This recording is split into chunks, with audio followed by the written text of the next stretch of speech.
হামলা, ভাঙচুর ও অগ্নিসংযোগ। রংপুরে জাতীয় পার্টি ও এনসিপির পাল্টাপাল্টি মামলা। সংস্কার করতে নির্বাচন দিতে 10 মাস লাগে না, বলছেন জয়নুল আবেদিন। জানাবো বিএনপি কি তাহলে এক দফার আন্দোলনে গেল? এবং সর্বশেষ জানাবো টানা ভারী বর্ষণ ও ভারতের পানির ঢলে বন্যা ঝুঁকিতে বড় লেখা।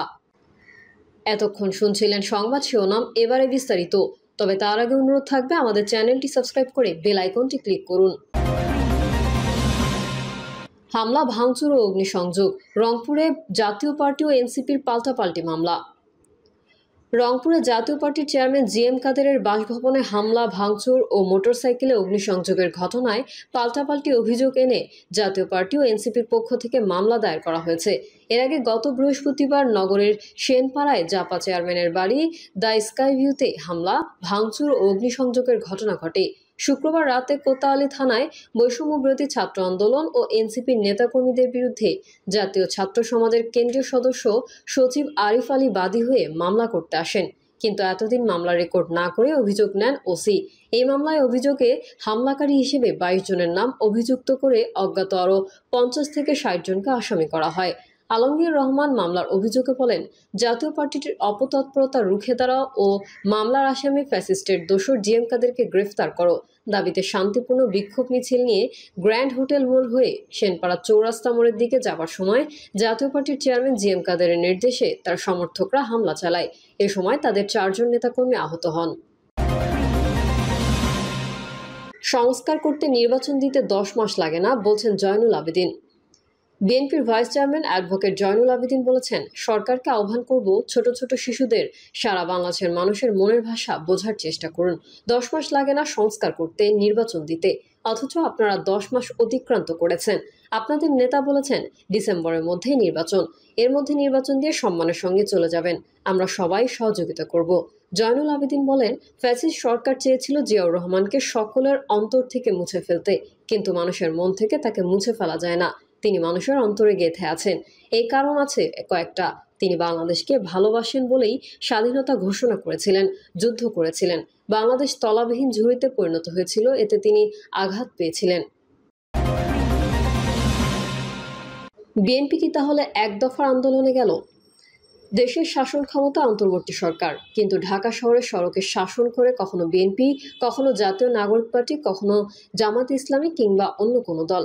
গত বুধবার নয়াপল্টনে দলীয় কার্যালয়ের সামনে তারুণ্যের সমাবেশে 15 লাখ লোক সমাগমের ঘোষণা দিয়েছিল বিএনপি, কিন্তু সাপ্তাহিক কর্মদিবসে 15 লাখ লোক সমাগম যে আরও কত লাখ লোকের অবর্ণীয় ভোগান্তি ডেকে আনতে পারে সেটা তাদের মাথায় ছিল বলে মনে হয় না। তারা মানিক মিয়া এভিনিউ কিংবা প্যারেড গ্রাউন্ডেও তারুণ্যের সমাবেশটি করতে পারত, তাদের নগরবাসীর দুর্ভোগ অনেক কম হতো। এ বিষয়ে বিএনপির এক কেন্দ্রীয় নেতা দৃষ্টি আকর্ষণ করলে তিনি কৈফিয়তে সুরে বলেন, তারা ডিএমপিকে 15 লাখ লোকের উপস্থিতির কথা জানিয়ে চিঠি দিয়েছিল, কিন্তু তাদের পক্ষ থেকে কোনো বিকল্প স্থান কিংবা সময়ের কথা জানানো হয়নি। তার দাবি, আওয়ামী লীগ আমলে ডিএমপিকে সমাবেশ করার জন্য চিঠি দিলে কমিশনার না হলেও তার নিচের কর্মকর্তারা কথা বলতেন।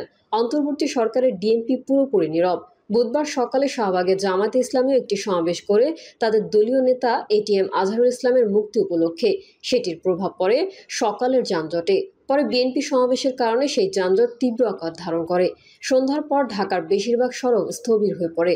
সমস্যা হলো, যারা জনগণের কল্যাণের কথা বলে রাজনীতি করেন তারা তাদের সমস্যা নিয়ে কম ভাবেন। বুধবার তারুণ্যের সমাবেশ থেকে বিএনপির ভারপ্রাপ্ত চেয়ারম্যান তারেক রহমান যে ঘোষণা দিয়েছেন ডিসেম্বরের মধ্যে নির্বাচন দিতেই হবে, সেটা সরকারের জন্য কঠিন বার্তা বলেই মনে হয়। কোনো রাজনৈতিক বিশ্লেষক তার এই ঘোষণাকে বিএনপির এক দফা দাবি বলে অভিহিত করেছেন। তারেক রহমান নির্বাচনের বিষয়ে সরকারের আন্তরিকতা নিয়েও সংশয় প্রকাশ করেছেন। বলেছেন, সংস্কারের নামে সরকার অযথা সময় ক্ষেপণ করছে এবং সরকারের ভেতরে ও বাইরে কারো ভিন্ন উদ্দেশ্য আছে। নির্বাচন কমিশনের গ্যাজেট বিজ্ঞপ্তির পরেও ঢাকা দক্ষিণ সিটি কর্পোরেশনের মেয়র পদে বিএনপির প্রার্থী ইশরাক হোসেনকে শপথ না পড়ানোর উষ্মা প্রকাশ করে তারেক রহমান বলেন, যারা আইনের প্রতি শ্রদ্ধা দেখায় না, যারা আদালতের নির্দেশকে অবজ্ঞা করে, তাদের কাছ থেকে কতটুকু সংস্কার আশা করতে পারি? এই প্রশ্নের মাধ্যমে বিএনপির দ্বিতীয় প্রধান নেতা অন্তর্বর্তী সরকারকে সরাসরি আসামির কাঠগড়ায় দাঁড় করিয়েছেন। বিএনপির চেয়ারপারসন খালেদা জিয়া, যিনি অন্তর্বর্তী সরকার আসার পর কোনো রাজনৈতিক বক্তব্য দেননি, তিনিও জিয়ার মৃত্যুবার্ষিকী উপলক্ষে আয়োজিত এক আলোচনা সভায় অভিযোগ করেছেন, এখনও গণতন্ত্রের যাত্রা পদে পদে বাধাগ্রস্ত হচ্ছে। কয়েকদিন আগে জুলাই ঐক্য নামের একটি সংগঠন শাহবাগে মার্চ ফর ইউনুস কর্মসূচি পালন করে। ওই সংগঠনের নেতারা আওয়াজ তুলেছেন, ইউনুস সরকার 5 বছর ক্ষমতায় থাকুক। সামাজিক যোগাযোগ মাধ্যমে ইউনুস সরকার 5 বছর থেকে সংস্কার কাজ সম্পন্ন করুক বলে অনেকেই আশা প্রকাশ করেছেন। এসব প্রচার বিএনপির নেতাদের সন্দেহ সংশয় বাড়িয়ে দিয়েছে। যুক্তির খাতিরে যদি ধরেও নেওয়া হয় ইউনুস সরকার 5 বছর থাকবে, সেটা কিভাবে হবে? কেউ কেউ গণভোট নেওয়ার কথা বলেছেন, কিন্তু বাংলাদেশে গণভোটের অভিজ্ঞতা সুখকর নয়। দুজন সামরিক শাসক তাদের ক্ষমতা প্রলম্বিত করার জন্য গণভোট করেছিলেন। আর 1991 সালে রাষ্ট্রপতি শাসিত ব্যবস্থা থেকে সংসদীয় পদ্ধতিতে ফিরে আসার জন্য যে গণভোট হয়, সেটা ছিল আনুষ্ঠানিকতা মাত্র। এর আগে জাতীয় ঐক্যমত্যের ভিত্তিতে জাতীয় সংসদে দ্বাদশ সংশোধনী পাশ হয়। তারুণ্যের সমাবেশে বিপুল জনসমাগম ঘটিয়ে বিএনপি দেখাতে চাইছে যে তরুণদের বৃহৎ অংশ তাদের সঙ্গে আছে। কিন্তু বিএনপির নেতাদের বুঝতে হবে, লাখ লাখ টাকা খরচ করে বড় বড় সমাবেশ করার চেয়ে সেমিনার, টিভি বিতর্ক অনেক বেশি কার্যকর। ঢাকার সমাবেশের আগের দিন বিএনপি যে তারুণ্যের রাজনৈতিক ভাবনা ও অর্থনৈতিক মুক্তি শিরোনামে যেই সেমিনারের আয়োজন করলো, সেখানে দলের বাইরের তরুণ লেখক ভাবুকেরাও কথা বলেছেন। রাজনীতি সংস্কার চাইলে কর্মসূচির ধরনও পরিবর্তন দরকার। কেবল নির্বাচনের দিন তারিখ নয়, আরও অনেক বিষয় সরকারের সঙ্গে বিএনপির নেতৃত্বের দূরত্ব তৈরি হয়েছে, আস্থার ঘাটতি দেখা দিয়েছে। বিএনপির এক নেতা অভিযোগ করেন, বিএনপি সরকারকে পুরোপুরি সমর্থন করলেও সরকার তাদের প্রতি বিমাতাসুলভ আচরণ করছেন। বিএনপির যে 3 উপদেষ্টার পদত্যাগ চাইছে, তাদের একজনকে নিয়ে প্রধান উপদেষ্টা বৈঠক করলেন, যা ছিল দুই পক্ষের জন্য অস্বস্তিকর। বিএনপি লিখিত ও মৌখিকভাবে 3 উপদেষ্টার পদত্যাগ চেয়েছে। পদত্যাগের দাবির জবাবে প্রধান উপদেষ্টা কি বলেছেন জানতে চাইলে বিএনপির ওই নেতা জানান, তিনি বলেছেন, আপনাদের কথা শুনলাম, মোটা দাগে আলোচনার ফলাফল শূন্য। দুই পক্ষই যে নিজ নিজ অবস্থানে অনড়, জাপান সফরে থাকা প্রধান উপদেষ্টার বক্তব্যে তাই স্পষ্ট। তিনি বলেছেন, একটি দল ডিসেম্বরে নির্বাচন চায়, অথচ বিএনপির এক নেতা জানালেন তাদের দলসহ 30টি দল ডিসেম্বরে নির্বাচন চাইছে। অন্যদিকে ডিসেম্বরের পর নির্বাচনের পক্ষে আছে 13টি দল। আওয়ামী লীগ সরকারের আমলে বিএনপির এক দফার আন্দোলন ছিল নির্দলীয় সরকারের অধীনে একটি অবাধ, সুষ্ঠু ও গ্রহণযোগ্য নির্বাচনের দাবিতে। আন্দোলন করতে গিয়ে দলের বহু নেতাকর্মী জেল জুলুমের শিকার হয়েছেন। আওয়ামী লীগ সরকার বিএনপির দাবি অগ্রাহ্য করে 24-এ একটি প্রহসনের নির্বাচন করলেও শেষ রক্ষা হয়নি। আগস্টে গণ-অভ্যুত্থানে তাদের বিদায় নিতে হয়েছে। বিএনপির আক্ষেপ, অন্তর্বর্তী সরকারের আমলেও তাদের রাস্তায় নেমে আন্দোলন করতে হচ্ছে যথাসময়ে নির্বাচনের দাবিতে। আওয়ামী লীগ সরকারের আমলে বিএনপির দাবি ছিল সুষ্ঠু নির্বাচনের, এখনকার দাবি যথাসময়ে সুষ্ঠু নির্বাচনের। বুধবারের সমাবেশে বিএনপির নেতারা প্রশ্ন তুলেছেন, অতীতের তত্ত্বাবধায়ক সরকারগুলো যদি 3 মাসের মধ্যে ভালো নির্বাচন দিতে পারে, অন্তর্বর্তী সরকার কেন 16 থেকে 17 মাসেও পারবে না? ডিসেম্বর না জুন, এই বিরোধের সমাধান কি? সরকারের পক্ষ থেকে বলা হয়েছে, আওয়ামী লীগের কার্যক্রম নিষিদ্ধ ঘোষণার পর দেশে যুদ্ধাবস্থা বিরাজ করছে।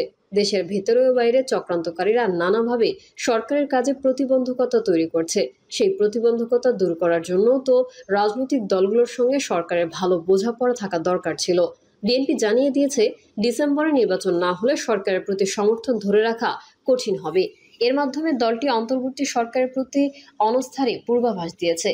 ডিসেম্বরে নির্বাচন না করার পক্ষে সরকারের যুক্তি হলো, বর্তমানে আইনশৃঙ্খলা পরিস্থিতি যে অবস্থায় আছে, তাতে একটি অবাধ ও সুষ্ঠু নির্বাচন করা সম্ভব হবে না। বিএনপি মনে করে, নির্বাচন নিয়ে অনিশ্চয়তা আছে বলেই সবখানে অস্থিরতা চলছে। নির্বাচনের রোডম্যাপ ঘোষণা করতে সরকার যত দেরি করবে, পরিস্থিতি সামাল দেওয়া ততই কঠিন হবে। প্রিয় দর্শক, এই ছিল এখনকার সর্বশেষ সংবাদ। আপডেট ও সংবাদ পেতে চ্যানেলটি সাবস্ক্রাইব করে বেল আইকনটি ক্লিক করুন। কমেন্টে আপনার মতামত জানিয়ে আমাদের সাথেই থাকুন। ধন্যবাদ সবাইকে। আল্লাহ হাফেজ।